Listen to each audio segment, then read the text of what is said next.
Bom, bom, bom, bom, bom, bom, bom.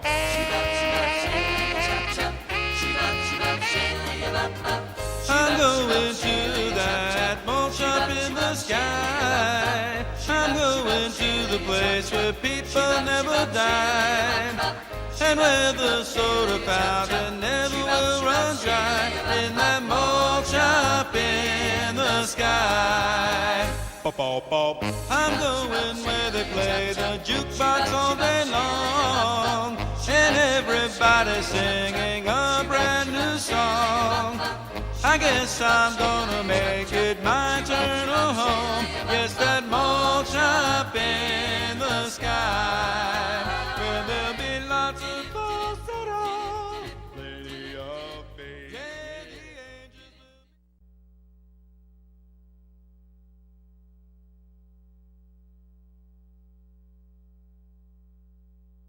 Enjoy the chess game of your life. Play chess with 32 beautiful brass pieces of your past. These sculptured chess pieces were created by a well-known artist, Don Desper. His work appears in many galleries, corporations, and homes throughout the world. The pawn characterizes that infamous gang, the Fortinbaldis. The figures wear a leather jacket and jeans. The rook is the castle-like Kingsbridge Armory with 2 turrets and a stairway leading to the entrance. The knight is a whimsical sculpture of 9 animals found at the Bronx Zoo. The bishop is modeled after the conservatory at the Botanical Gardens, complete with the lush vegetation that grows there. The queen is our very own Lowe's Paradise Theater, with a facade capturing all the details from the clock to the ticket booth. And the king is Yankee Stadium, perched atop 3 baseball bats. Look carefully and you'll see the baseline and the pitcher's mound. And every piece isn't punched out of plastic or imitation wood, but handsomely molded brass, weighing over 10 pounds. Give yourself, a friend, or a relative a great treat with this great gift. And if you order, you'll get a special price on our limited edition. As always, there is a full money-back guarantee.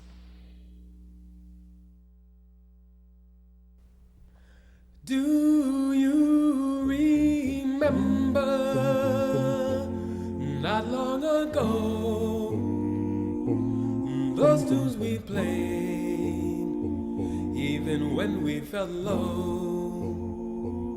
Just close your eyes, take a walk with me back through your memory.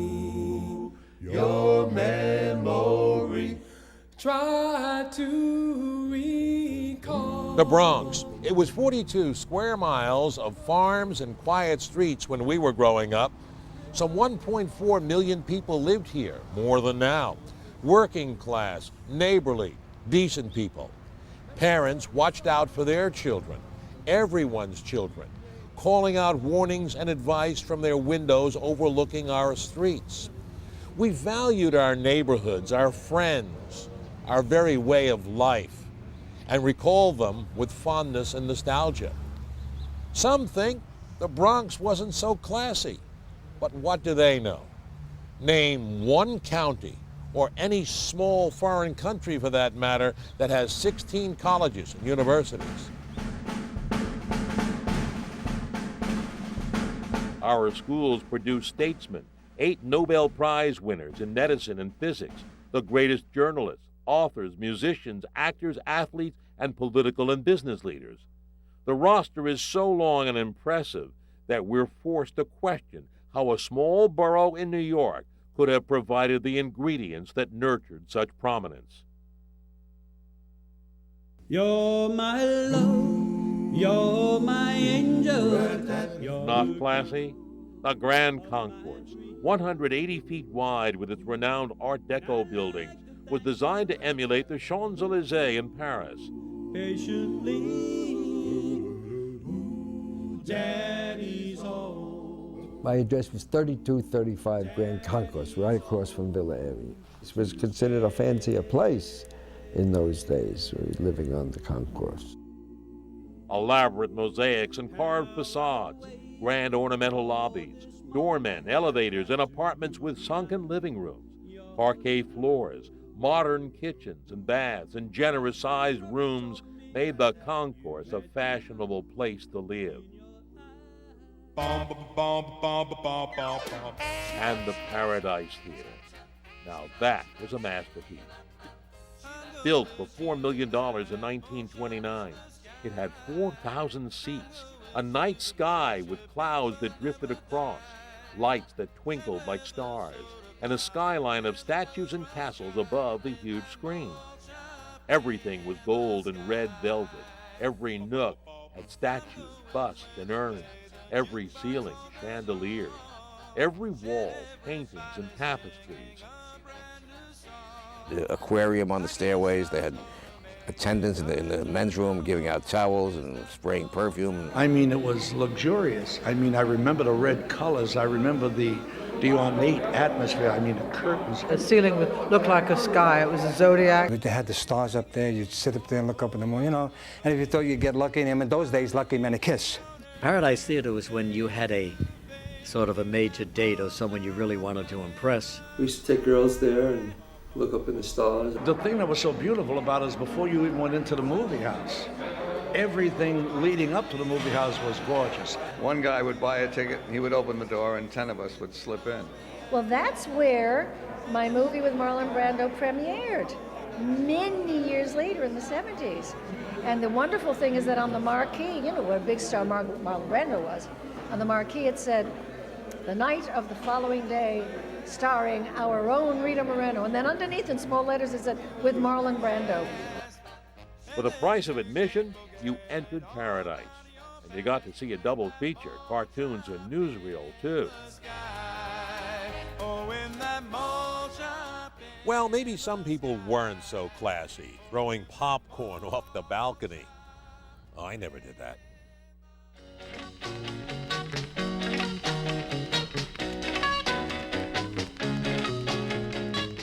We had plenty of culture. There were those field trips to the Botanical Gardens, the oldest and largest conservatory in the world, with its domed glass buildings, each with its own climate, plants with labels, and acres of roses and tulips. The blast of colors that you saw every place you went, the variety of flowers and the colors everywhere. And I think for someone, when you grew up in the Bronx, you weren't as exposed to it as a suburban person. Outings often took us to the Bronx Zoo, through those fancy wrought iron gates to the little trolley. We couldn't wait to see the elephants, where we waved a shelled peanut, then gingerly dropped it into the swaying trunk. The elephant pit in the zoo, and the outside elephant pit, the wall is only 2.5 feet on the outside, but it's about 10 feet on the inside, because the elephants can come up and put their chin right on the thing. And there's 3,000 volts running around the inside of that thing to keep jerks like me out. And there was a pigeon in there that I wanted to get, and I tried to climb over this thing. When I touched the wire, it felt like something, like I had got kicked in the chest. When they revived me, I was back on the grass, and they were like jumping on me.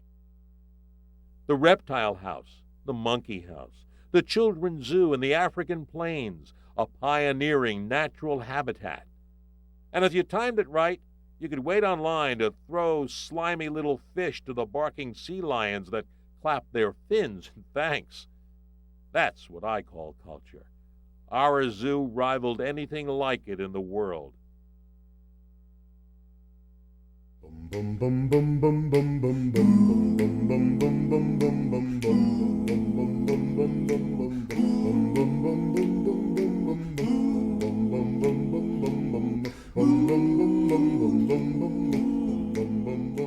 And, of course, our beach clubs with pools and pavilions, Castle Hill, Shorehaven, and others where not everyone could get in. You had to be a member and have a pass with your picture on it.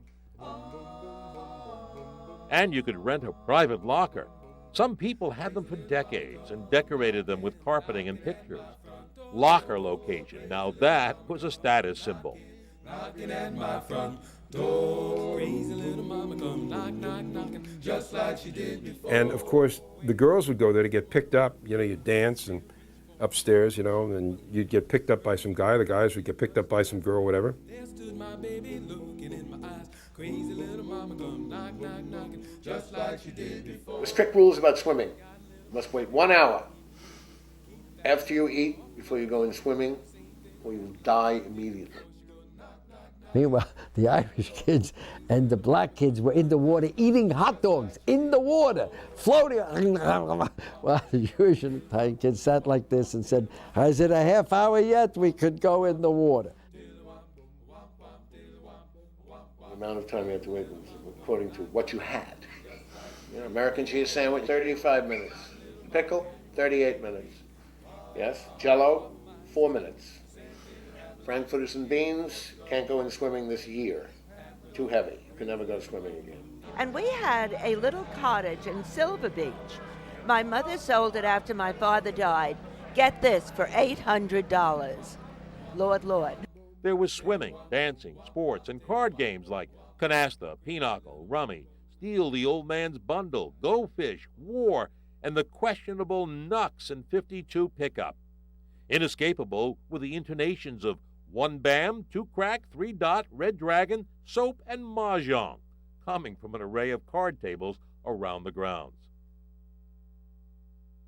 This afternoon, the weather's very nice. Temperature 86 degrees as Tony Orlando sings the number 12 song on the 70s. And then there was Orchard Beach, with its pavilion and 1.1 miles of sand, beach chairs, portable radios that weighed a ton, and colorful plastic pails and shovels dotted our popular waveless beach. I once said Orchard Beach is where the beer cans come to spawn. Oh, Orchard Beach all the time in the summer, all the time.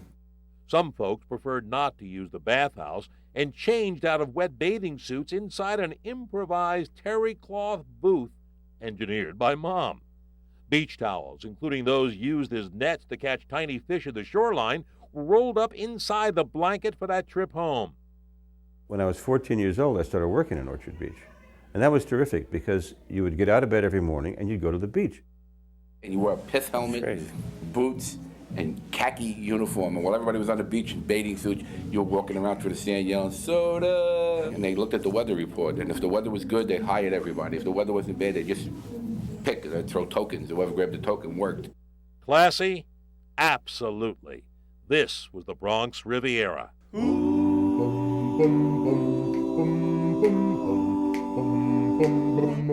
When you dance. Our shopping was classy, too. Service has always been the hallmark of upscale retail stores.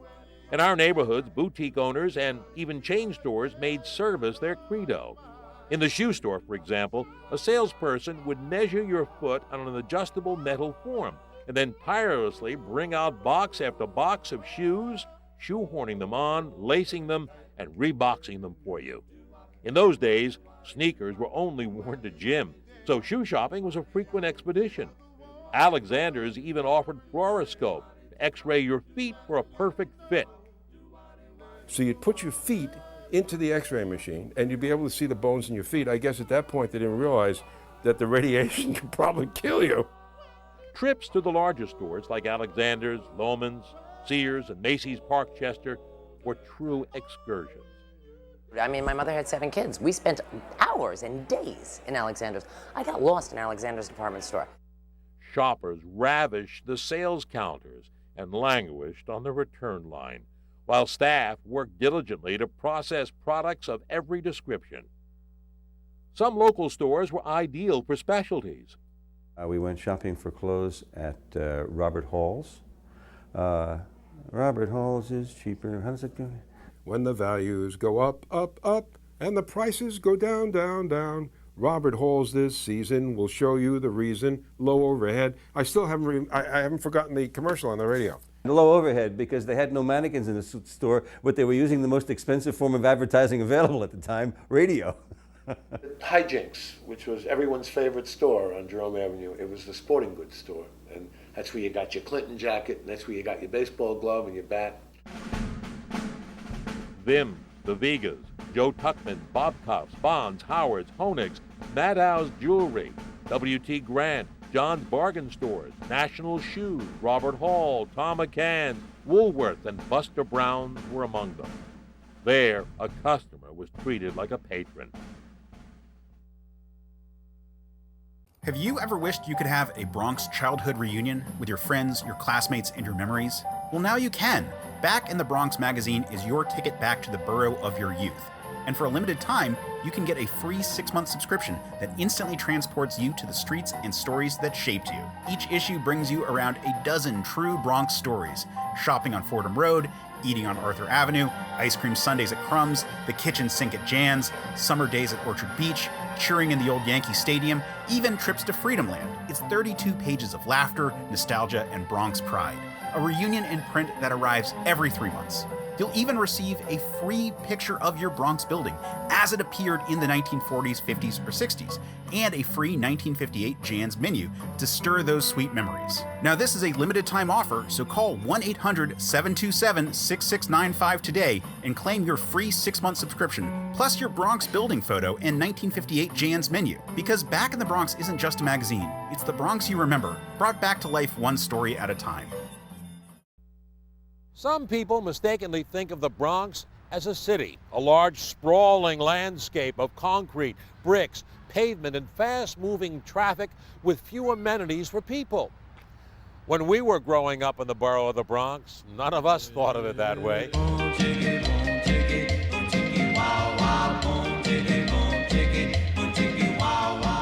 Even today, despite the urban growth, almost a quarter of the Bronx is parkland. At 2,765 acres in size, Pelham Bay Park is the largest park in New York City. The Bronx also has 4 municipal golf courses, among them the first public golf course in America, built in 1895 in Van Cortlandt Park. Everyone growing up lived near a park. Crotona Park, Claremont Park, Bronx Park, Maccombs Dam Park, Echo Park, St. Mary's Park, Poe Park, St. James Park, and Joyce Kilmer Park, to name a few. The Bronx had more green space than any other urban area in the USA.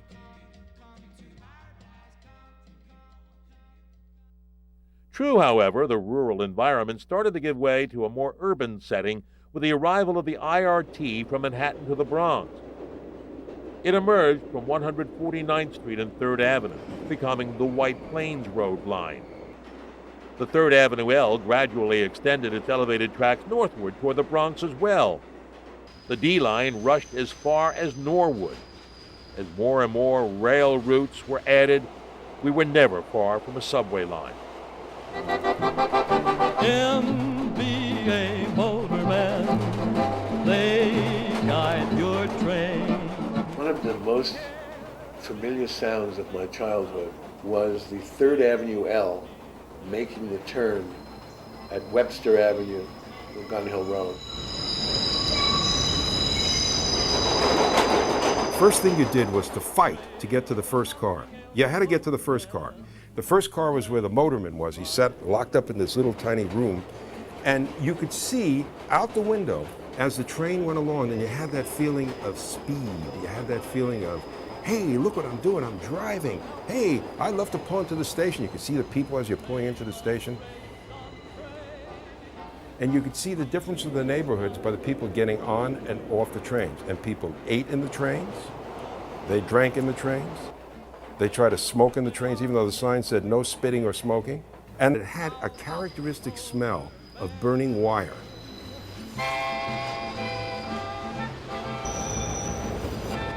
My mother and father met on the 3rd Avenue L.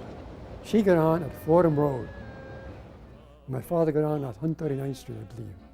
And their relationship started that way because those days you couldn't communicate by phone. Conversation was always on the 3rd Avenue L.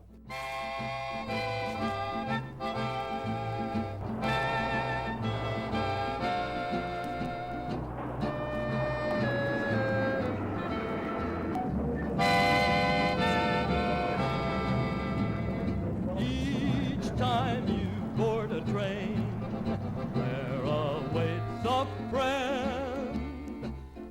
From the Woodlawn train, you could see Yankee Stadium itself, just for a moment, of course, and briefly shared the outfield and stands with DiMaggio or Mantle or Berra. Back. He makes a one-handed catch against the bullpen. Electrically powered trolley lines were also added, tempting daredevil kids on bikes to grab hold of the cars from the rear and hitch a ride until the conductors chased them off. In the late 1940s, bus lines took over their routes. Highways and suspension bridges,